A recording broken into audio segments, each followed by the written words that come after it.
Ikaw, kailan ka mapapagod sa sex? Di mo alam? Pag ginawa mong trabaho. Gamitin ang puday para makaahon sa buhay. Uy, nahulog.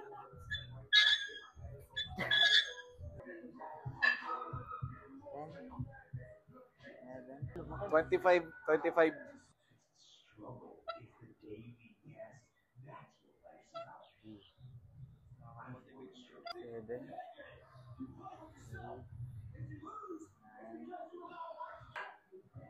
Four. Yung wala ka ng choice kundi tapusin yung reps mo. May chopping board dito eh. May papahiwa po. Galing sa triceps.